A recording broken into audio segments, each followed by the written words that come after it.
بسم اللہ الرحمن الرحیم۔ السلام علیکم، میں آپ کا میزبان سمیع ابراہیم اور آپ ہمارا سوشل میڈیا دیکھ رہے ہیں۔ آج 10 جولائی ہے، جمعے کا دن، اور میں اسلام آباد سے مخاطب ہوں۔ صبح کا وقت ہے، تھوڑے تھوڑے بادل آ رہے ہیں۔ آج یہ پیشین گوئی ہے کہ کہیں دن میں کسی وقت بارش ضرور ہوگی، تو اگر یہ ہو گئی تو پھر گرمی کی شدت میں کمی ہوگی۔ اب آئیے آج کی خبروں پر ہم نظر ڈال لیتے ہیں۔ ویسے تو بہت ہیں، انٹرنیشنل افیئرز میں بھی ہیں۔ ایران اور امریکہ کا معاملہ ہے، خامنہ ای صاحب کی مشہد میں تدفین کر دی گئی ہے، وہاں پر 1 کروڑ لوگوں نے ان کی نماز جنازہ میں شرکت کی، تو بہت بڑا ایک ایران نے میسیج دیا ہے۔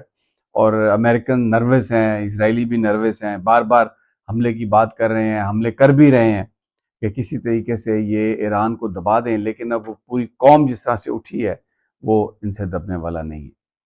پاکستان کے اندر کی ہم صورتحال نظر ڈالتے ہیں تو بالکل وہ ایک ہمیں ہیڈ آن نظر آتا ہے پاکستان کی حکومت میں اور پاکستان کے عوام کے بیچ، اور یہ مختلف جگہوں پر ہے۔ کشمیر میں ہیڈ آن ہے، بلوچستان میں ہیڈ آن ہے، گلگت بلتستان میں پیپلز پارٹی کی ایک اور سیٹ الیکشن کمیشن نے کم کر دی ہے، 12 سے اب وہ جو جیتے تھے اب وہ 11 ہو گئی ہیں۔ تو لگتا یہ ہے کہ آنے والے دنوں میں کچھ اور اس طرح کے فیصلے آئے تو یہ جو اکثریت ہے یہ اقلیت میں بدل جائے گی۔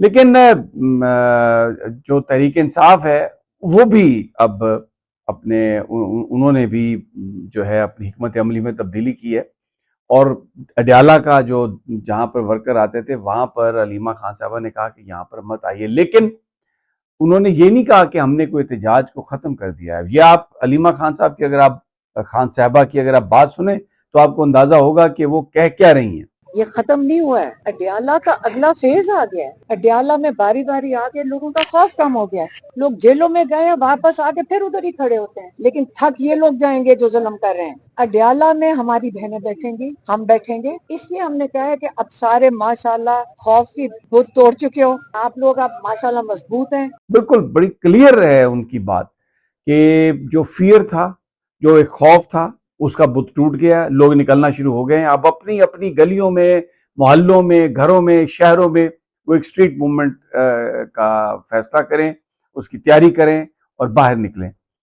اب صدیق جان صاحب یہ کہتے ہیں کہ اگر یہ جولائی کے مہینے میں کچھ سی بی ایم وغیرہ نہیں ہوئے تو پھر پی ٹی آئی کے پاس اب اس کا علاوہ کوئی چارہ نہیں کہ وہ اگست میں وہ تحریک کی کال دیں اور اسٹریٹ موومنٹ جو ہے وہ شروع کریں۔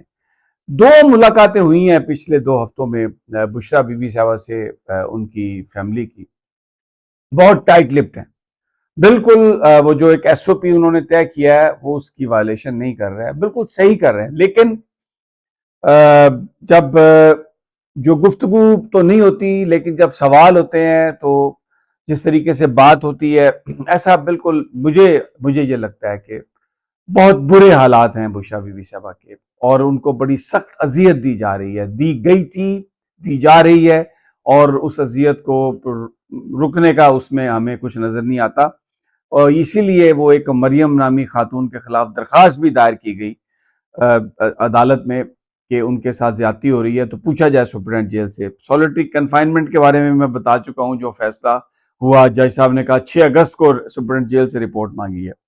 خان صاحب کی بھی جو صورتحال ہے اندرون جیل، وہ بہت بری صحت کی صورتحال ہے، اور ایک یعنی میں آپ کو یہ بتا سکتا ہوں کہ جس وقت سلمان صفدر کی ملاقات ہوئی تھی عمران خان صاحب سے، تو اپنی ایک آنکھ سے جب انہوں نے سامنے سلمان صفدر بیٹھے تھے تو انہوں نے کہا کہ سلمان صفدر تم مجھے نظر نہیں آ رہے ہو، یہ کیفیت رہ گئی ہے ان کی آنکھوں کی۔ تو یہ صورتحال جو ہے بڑی گمبھیر ہے۔ اچھا، پاکستان میں اب بلوچستان کا جو معاملہ ہے وہ بہت ہی سنگین ہے۔ وہاں پر یہ بات ہو رہی ہے کہ جی پورے بلوچستان میں اب احتجاج اور دھرنے کی بات جو پولیٹیکل لوگ کر رہے ہیں۔ کل ایک بڑا اجلاس تھا وہاں پر، شہباز شریف صاحب بھی گئے، ساری قیادت گئی ہوئی تھی، لیکن وہاں پر جو لوگ ہیں ان سے جو سٹیک ہولڈر ہیں کسی نے کوئی ملاقات ہی نہیں کی، اور جو بیان آ رہے ہیں جی کہ بلوچستان کے مسئلے کا حل صرف طاقت ہے۔ اگر طاقت مسئلے کا حل ہے تو پھر یہ ہم نے ایران اور امریکہ کے بیچ میں سفارتکاری کرانے کی کیا کوشش کی، اور کتنی طاقت امریکہ نے استعمال کی کہ میزائل کم ہو گئے تو کیا ایران کو دبا سکا؟ کوئی طاقت الٹیمیٹلی جو حل ہے وہ مذاکرات میں، وہ گفتگو میں ہے، یہ سیاسی معاملات ہیں۔ تو کچھ جو وائبز ہیں، جو کچھ سائن ہیں حکومت کی طرف سے، وہ ٹھیک نہیں ہے۔ اور وہاں پر لوگ یہ فوٹیجز میں آپ دیکھ لیں کہ جس طریقے سے میتوں کو لایا جا رہا ہے، وہ کوئی گاڑیاں پراپر نہیں ہیں، ٹرکوں میں ویگنوں میں ڈال کے ان کو لایا جا رہا ہے، ایمبولینسز نہیں ہیں، اور پھر لوگ بڑی کمپلینٹ کر رہے ہیں کہ جب ان کی جو باڈیز ہیں اس کے لیے ٹھنڈے کنٹینر جو ہیں جن میں کولڈ سٹوریج ہے، وہ جب لائے جا رہے تھے کہ دھرنے میں میتوں کو رکھ دیا جائے، تو اس کو بھی انتظامیہ روک رہی ہے، شاید کہ بھئی اگر یہ چلے گئے تو وہ لمبا نہ ہو جائے احتجاج۔ تو لوگ احتجاج کر رہے ہیں، ان کو احتجاج کرنے دیں۔ مسئلہ وہ لوگوں کا احتجاج نہیں ہے، مسئلہ وہ پالیسیز ہیں، مسئلہ وہ حکمت عملی ہے، مسئلہ وہ ناکامیاں ہیں جو دہشت گردوں کو روکنے میں ہمیں ہوئی ہیں۔ لیکن ہم ناکامی تو ماننے کے لیے تیار ہی نہیں ہے۔ ہمارے جو بیان ہیں، ٹانگیں توڑ دیں گے، بازو توڑ دیں گے، سر قلم کر دیں گے، ایس ایچ او کی مار ہے، پتہ نہیں کتنے سو دہشت گرد ہیں۔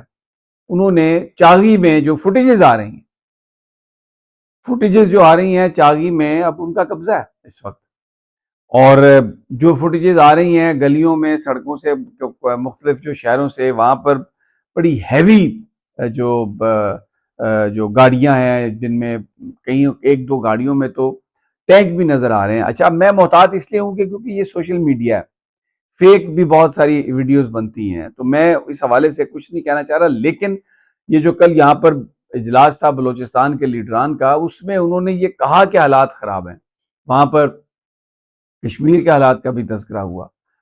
تو ایک جو میں اس بات سے ایگری کرتا ہوں کہ بلوچستان کے جو عمائدین ہیں، مثلا جیسے نگران وزیر اعظم سابق انوار الحق کاکڑ، اسی طرح یہ مکسی جو بگٹی صاحب ہیں سرفراز، یہ سم ٹائم اس طرح کے بیان دیتے ہیں کہ جس سے آگ جو لگی ہوئی ہے نا اس پر تیل پھینکنے والی بات ہے۔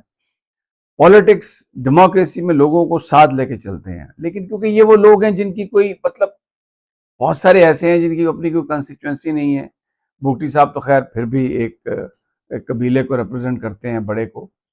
تو یہ جو لوگ بظاہر سٹیٹمنٹس دے رہے ہیں اسٹیبلشمنٹ کے حق میں، اسلام آباد کے حق میں، لیکن یہ بیک فائر کرتی ہیں۔ خدا کے لیے ان کے منہ بند کرائیں، کیونکہ یہ جو منہ کھولتے ہیں، جو اس سے نکلتی ہے چیز، اس سے زیادہ جو ہے وہ بدامنی کی فضا بحال چلتی ہے اس کی طرف۔ لیکن حکمرانوں کو کوئی فکر نہیں ہے، وہ بند کمروں میں اجلاس کرتے ہیں، واپس آ جاتے ہیں۔ یہ بھی فوٹیج آپ دیکھیں، وہ لندن میں عام جا رہے ہیں، کس کے خرچے سے جا رہے ہیں؟ مسلم لیگ نون کے رہنماؤں کے لیے۔ شہباز شریف صاحب عام بھیج رہے ہیں، پنجابی میں کہتے ہیں نا، اور امب چوپو، یہ جو کچھ کر رہے ہو ابھی امب چوپنے پڑیں گے۔ اسحاق ڈار صاحب کا کیس جو ہے وہ اڑا دیا گیا مین سٹریم میڈیا سے، کوئی خبر نہیں اس پہ چل رہی۔ عام شہری جو ہے، سن لیں ذرا وہ کیا وہ بات کر رہے ہیں عام شہری۔ پاکستان وہ ملک ہے جو مہمان نوازی کے لیے، جو دوسروں کی عزت کرنے کے لیے، جو خواتین کو مقام دینے کے لیے بہت پوری دنیا میں جانا جاتا ہے، اور انہوں نے پہلے ملک کا خزانہ لوٹا، اب لوگوں کی عزتیں لوٹ رہے ہیں، خواتین کی عزتیں لوٹ رہے ہیں۔ اس سے پاکستان کی امیج دنیا میں وہ کیا بنی؟ لوگوں کے سامنے دنیا میں پاکستان کا کیا چہرہ سامنے آیا کہ یہ اس طرح کا ملک ہے۔ یہ ان بندوں کو میڈیا پہ لانا چاہیے، ان کا ٹرائل ہونا چاہیے قانون کے تحت، اور انہیں سزائیں دینی چاہیے۔ آپ دیکھیں کہ مین اسٹریم میڈیا پہ بھی علی ڈار کی جو تصویر دکھائی جاتی ہے وہ بلر تصویر دکھائی جاتی ہے، واضح تصویر کیوں نہیں دکھائی جاتی؟ اس لیے کہ وہ اسحاق ڈار کا نواسا ہے، اس لیے۔ اب یہ خبریں اڑا کے پیچھے ہٹا کے آپ اگر سمجھتے ہیں کہ معاملات جو ہیں آپ کے کنٹرول میں ہیں، تو میرا خیال ہے اس سے بڑی کج فہمی جو ہے وہ نہیں ہو سکتی۔ اب ذرا کشمیر کی بات کر لیتے ہیں۔ وہاں پر 15 جولائی اعلان ہو چکا ہے، اور وہ دھرنا دے رہے ہیں، احتجاج کر رہے ہیں، لانگ مارچ کریں گے۔ جگہوں جگہوں سے جو پولیس کی، لا انفورسمنٹ کی اور لوگوں کی اسکمشز کی خبریں آ رہی ہیں۔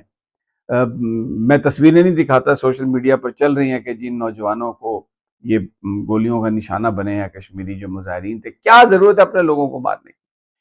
عمر نذیر کشمیری نے وہاں پر جو واقعات بیان کیے جا رہے ہیں، وہ لوگوں کے غم و غصے میں وہ اضافہ کر رہے ہیں۔ یہ میں عمر کشمیری کا ایک چھوٹی سی تقریر ہے جس میں وہ کہہ رہے ہیں کہ جی مسجد کے اندر گھس کے قرآن پڑھتے ہوئے بچے کو اٹھایا، اس کو گرفتار کر لیا، چیزیں اٹھا کے لے گئے۔ پھر وہ کمپیریزن کر رہے ہیں کہ کیا ہو رہا ہے بیت المقدس میں۔ وہ آتے ہیں اور نمازی پڑھ رہے ہوتے ہیں، نماز ان کو اٹھا کے لے جاتے ہیں. تو آپ یہی کام یہاں پہ کر رہے ہیں. تو کیا اس سے فرق کیا نظر آ رہا ہے آپ کو؟ یہ بڑا ایک اسٹرانگ میسج ہے، لیکن حکومت کو نہیں اس میں تاخیر کرنی چاہیے اور مذاکرات کرنے چاہیے اور ان سے بات کرنی چاہیے. کوٹھی مکوالا کٹڑی جو مسجد ہے، گراؤنڈ ایسا کہ وہاں پہ باغ سے تعلق رکھنے والا ایک اب نارمل آدمی جو اس دھرنے کے اندر موجود تھا، جب فورسز نے وہاں پہ اٹیک کیا وہ مسجد کے اندر موجود تھا. اسے ساتھیوں نے کہا کہ باہر نکلو، اسے کہا میں قرآن کی تلاوت کر رہا ہوں. ان بدماشوں نے مسجد کو بوٹوں سمیت مسجد کے اندر داخل ہو کے اس کے ہاتھ سے قرآن پاک چھین کے اس کو وہاں سے گرفتار کر کے لے گئے. کیا فرق رہ گیا سری نگر کی مسجدوں میں؟ کیا فرق رہ گیا جموں لداخ کی مسجدوں میں؟ بڑی افسوسناک یہ ساری کی ساری صورتحال ہے، اور کوئی ہمیں صورت بہتر ہوتی ہوئی نظر نہیں آ رہی. پاکستان کے اندر پولیٹیکل ڈیڈ لاک ہے، باہر بھی جو سفارتکاری ہوئی اس کے اثرات ظاہر ہے بہت سارے اور قوتیں ہیں. بڑی اچھی کوشش کی پاکستان نے سفارتکاری کی، لیکن اب ایران اور امریکہ چلیں ایک جو اچھی خوشائن بات ہے کہ یہ آپس کی لڑائی کے باوجود وہ کہتے ہیں کہ مذاکرات جاری رہنے چاہیے اور حل جو ہے وہ مذاکرات سے ہی نکلے گا. تو چاہے افغانستان ہو، چاہے انڈیا ہو، چاہے پاکستان کے اندر سیاسی صورتحال ہو، کشمیر ہو، گلگت بلتستان ہو، بلوچستان ہو، ان سب وہاں پر آپ مذاکرات کے ذریعے معاملہ حل کر سکتے ہیں. اب گوادر سے یہ خبریں آ رہی ہیں کہ وہاں پر کہا گیا ہے جو غیر مقامی لوگ ہیں وہ فوری طور پر نکل جائیں وہاں سے. اس کا مطلب یہ ہے کہ انتظامیہ ان کی زندگیوں کو پروٹیکٹ اور ان کی پراپرٹی کو پروٹیکٹ کرنے میں ناکام ہے. یہ ایڈمیشن ہے اس بات کا کہ آپ فوراً یہاں سے نکل جائیں، آپ پر حملہ ہو جائے گا، کچھ ہو جائے گا. تو یہ صورتحال جو ہے یہ کوئی رٹ نہیں قائم ہو رہی، یہ کمزوری ہے اس کی. اور مذاکرات بائی دا وے کمزوری کی علامت نہیں ہوتے، مذاکرات ذہانت کی علامت ہوتے ہیں اور ایک وے فارورڈ ڈھونڈنے کی علامت ہوتے ہیں، اور بڑے سارے جو مسائل ہیں وہ اسی طرح سے ہی حل ہوتے ہیں. ابھی شہباز شریف صاحب کی ایک سٹیٹمنٹ ہے، میں ویلاگ ختم کرتا ہوں، کہ پاکستان کی بڑی کامیابیاں ہیں اور دشمن کو جو ہے وہ کامیابیاں ہضم نہیں ہو رہی. ذرا بتائیں نا کون سی کامیابی پاکستان کی؟ کون سی کامیابی؟ کیا غربت کم ہو گئی؟ کیا ٹیکس کم ہو گیا ہے؟ کیا یہ بڑے، میں آپ کو ابھی ویڈیوز دکھانا شروع کروں جو عورتوں کے ساتھ ہو رہا ہے، مردوں کے ساتھ سڑکوں پر جس طرح لوٹ مار جاری ہے، آپ پریشان ہو جائیں. اور سی سی ڈی نے 900 سے زیادہ بندے مار دیے ہیں پنجاب میں صرف ایکسٹرا جوڈیشل کلنگ میں، اور آپ کہہ رہے ہیں کامیابی. کون سی کامیابی ہے پاکستان کی؟ کیا قرضہ ختم ہو گیا ہے؟ کوئی کامیابی نہیں سوائے لفاظی کے. کیا کامیابی ہے سوائے لفاظی کے؟ یہ کر دیں گے، وہ کر دیں گے، لتا پان دیں گے، اپنے لوگوں کی ٹانگیں توڑی جا رہے ہو. اور صورتحال جو ہے وہ انتہائی گمبھیر ہے. تو کچھ ہوش کے ناخن لیں. اس گورنمنٹ کا یہ فرض ہے کہ وہ سب کو ساتھ لے کے چلے.